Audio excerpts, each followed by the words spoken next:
Assalamu alaikum students, welcome back in my channel with my new topic and with new disease. We are discussing about the diseases of circulatory system. In our previous lecture, we discussed heart attack, myocardial infarction, high blood pressure, hypertension, diabetes. तीनों ये हमने इससे पहले discuss कर लिए अपने previous lectures में. Today we will discuss about asthma, जो कि एक सांस की प्रॉब्लम है. इसको अस्थमा बोलते हैं. आज हम ये एलर्जिक है हमारे लंग्स की, इसको आज हम इंशाल्लाह ताला डिस्कस करेंगे. तो अस्थमा को डिटेल में हम पढ़ते हैं.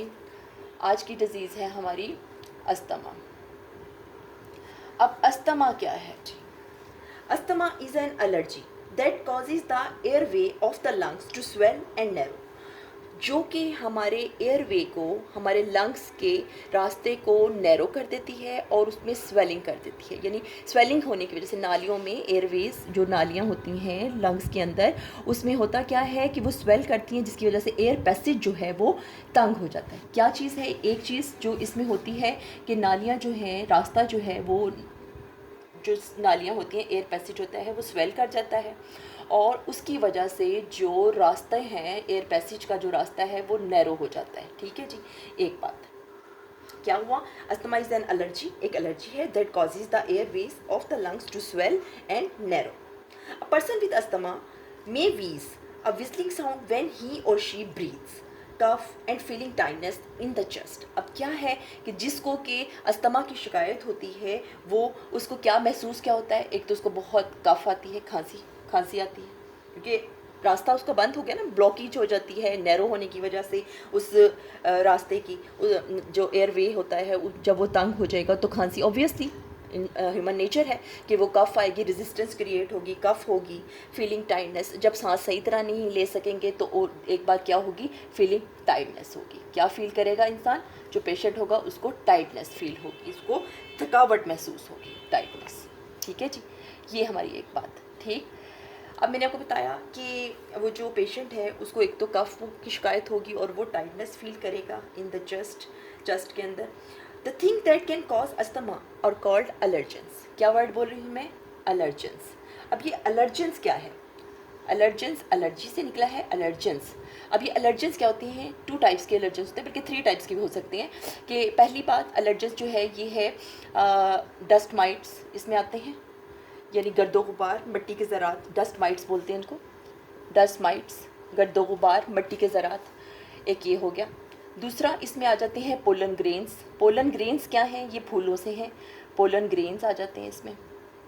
ये पौधों से, फूलों से कुछ ऐसे ज़रात, ज़रदाने होते हैं जो कि आते हैं एयर के अंदर. लाइट होते हैं ना, लाइट होने की वजह से हवा में शामिल हो जाते हैं और जब हम सांस लेते हैं तो वो हमारी सांस की नाली में आ जाते हैं और इन्फेक्शन काज करते हैं और हमें अस्थमा की इससे शिकायत होती है और हमारा जो एयर पैसेज है उसको ये इन्फेक्ट करते हैं.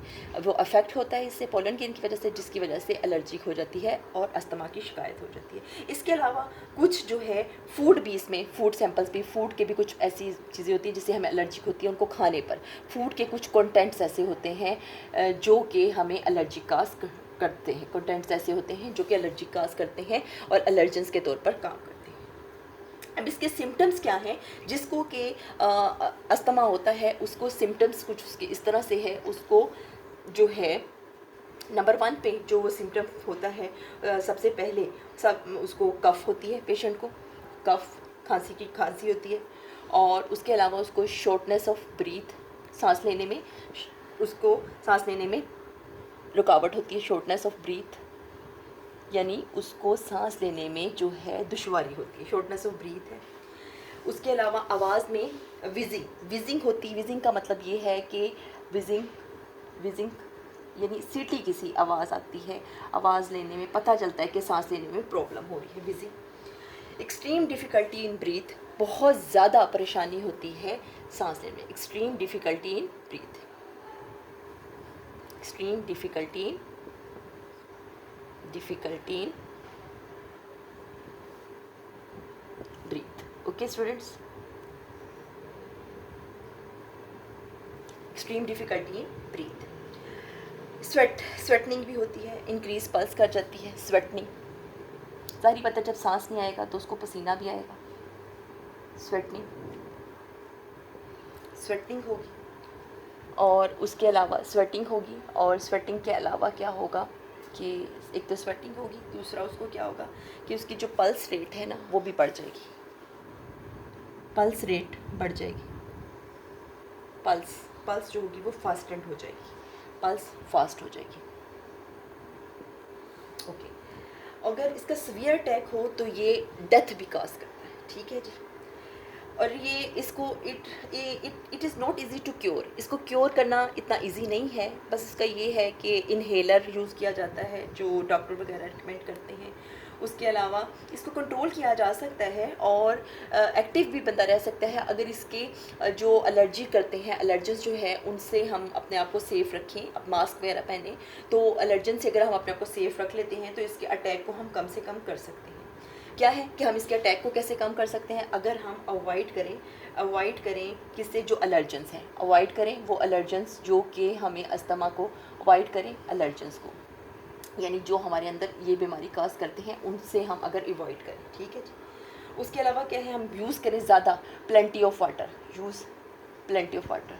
पानी इतनी अल्लाह ताला की नेमत है कि ये बहुत बेहतरीन है, नैरो पैसेज होता है उसको सॉफ्टन करता है, स्मूथ करता है, यूज़ प्लेंटी वाटर, नरम करता है हमारी नालियों को ताकि वो जो स्वेलिंग हो जाती है रास्ता जो है वो खुलता है, यूज़ प्लेंटी वाटर। ओके, उसके अलावा है कि जो डॉक्टर एडवाइस करें उसके डॉक्टर की एडवाइस के ऊपर चलें, एक ये हो गया यूज़ प्लेंटी वाटर, डॉक्टर की एडवाइस जो है बहुत बहुत इंपॉर्टेंट है, उसके ऊपर हम जो है डॉक्टर की जो रिकमेंडेशन है, जो डॉक्टर की एडवाइस है उसके ऊपर जो है हम अपने आप को रखें। तो ये मेन बातें हैं जिनकी ऊपर अमल करके हम अस्थमा पर जो है वो काफ़ी हद तक कंट्रोल कर सकते हैं। अब होता क्या है अस्थमा के अंदर कि मैंने आपको पहले ही बताया था, अगर आपने मेरा रेस्पिरेटरी सिस्टम का जो टॉपिक अगर पढ़ा हो तो आपको पता होगा कि उसमें मैंने आपको लंग्स को बना के बताया था कि लंग्स जो हैं वो, मैं छोटा सा इधर बना के दिखाती हूँ आपको। लंग्स जो है अल्लाह ताला ने हमारे दो जो है वो लंग्स जो है बनाए हैं। अगर मैं आपको थोड़ा सा इधर, मैंने पहले बड़ा डिटेल में आपको ये समझाया था रेस्पिरेटरी सिस्टम जब मैंने आपको बताया था, तो ये लंग्स दो हैं। असल में ये इसका एयर पैसेज है, ये क्या है इसका एयर पैसेज। जो इसका एयर पैसेज है ना, जब ये एलर्जेंस जो है ना, ये एलर्जेंस ये इस एयर पैसेज को ना नैरो कर देते हैं, यानी इसका रास्ता तंग हो जाता है, ये ना स्वेल कर जाती हैं और रास्ता जो है वो नालियाँ जो है बंद हो जाती हैं, नालियाँ हम कहेंगे कि वो ब्लॉक हो जाती हैं। अगर मैं कहूँ कि मैं इसको यूँ ये ब्लैक कर रही हूँ तो मैं इसको ब्लॉक कर रही हूँ, तो रास्ता बंद हो जाता है नैरो होने की वजह से। ये नैरो होने की वजह से ये ब्लॉक हो गया है, जो एयर है वो इजीली आ नहीं सकती, तो जो इसकी वजह से क्या होता है कि वो सांस प्रॉपर नहीं ले पाता मरीज़ और उसको अस्थमा की शिकायत हो जाती है। और होता किस वजह से है, ये एलर्जेंस की वजह से, जो एलर्जी काज करते हैं, डस्ट माइट्स होते हैं, पोलन ग्रेन्स हैं और कुछ फूड कंटेंट्स भी हैं जो इसका बाइस बनते हैं, ये फूड कंटेंट्स, ठीक है जी। इसको सिम्टम्स हम पता कैसे चलता है कि हमें अस्थमा की शिकायत हुई है, वो मैंने आपको सिम्टम्स बताए, उसमें कफ आ जाती है, शॉर्टनेस ऑफ द ब्रीथ आ जाती है, विजिंग यानी हमारी सांस में सीटी की आवाज़ आती है, एक्सट्रीम डिफ़िकल्टी इन ब्रीथ है, स्वेटिंग है, पसीना आता है, पल्स हमारी फास्ट हो जाती है यानी पल्स रेट हमारा बढ़ जाता है। इसको हम कंट्रोल कैसे कर सकते हैं, कैसे कंट्रोल किया जा सकता है, अगर हम अवॉइड करें वो जो हमारे एलर्जेंस हैं। कौन से एलर्जेंस हैं, वो ये तीन, डस्ट माइट्स, पोलन ग्रेन्स और फूड कंटेंट। जहाँ पर भी हो मास्क पहने, इन चीज़ों से अपने आप को सेफ़ रखें और खाने में एहतियात करें, फूड कंटेंट्स अगर हैं तो उनसे एहतियात करें, यानी ठंडा कोई ऐसी चीज़ होती है जिसको हम खाने से हमें सांस की प्रॉब्लम हो सकती है, हमें उन चीज़ों को नहीं लेना चाहिए और डॉक्टर की एडवाइस के मुताबिक मेडिसिन लेनी चाहिए और इनहेलर भी इसका हल है जो डॉक्टर अक्सर बताते हैं। होता क्या है, एयर पैसेज जो है वो बंद हो जाता है, वो इन चीज़ों को एहतियात अगर हम करें तो वो एयर पैसेज हमारा बंद नहीं होगा, तो हम अस्थमा की शिकायत में मुब्तला नहीं होंगे। ये खुदा ना खास्ता अगर इसकी कंटिन्यूसली ये वाली चीज़ रहे तो ये बहुत हद तक मौत का बाइस बनती है। ओके स्टूडेंट्स, ये मैंने आपको last topic of the circulatory system की डिजीज़ का करवा दिया जो कि था अस्थमा। अच्छा जी, अब ये हमारा हो गया, ये हम 7th क्लास की बुक के अकॉर्डिंग, पंजाब बुक की, हमारी पंजाब टेक्स्ट बुक की बुक है 7th स्टैंडर्ड की, और इंशाल्लाह ताला मेरी पूरी कोशिश है कि आपको इसकी हर चीज़ जो है अच्छे तरीके से समझा दूँ। इसके बाद हम प्रीवियस लेक्चर्स में आगे मज़ीद क्लासेस की भी इंशाल्लाह स्टार्ट करेंगे। आप लोगों का फ़ीडबैक चाहिए, जितना आप लोग मुझे अपना फ़ीडबैक दोगे उसी से मैं जो है इसको और आगे लेके चलती जाऊँगी। अगर आपको कोई चीज़ समझ नहीं आती तो आप कमेंट बॉक्स में मेरे से पूछ सकते हैं ताकि मैं आपको समझाऊँ, तो आप अगर पूछेंगे तो मैं आपको उसका जवाब भी दूँगी। इंशाल्लाह मेरे अगले लेक्चर में हम दोबारा मुलाकात करते हैं, तब तक आप इसको याद करें, इसको समझें और लाइक ज़रूर किया करो मेरी वीडियो को। ओके, अल्लाह हाफ़िज़।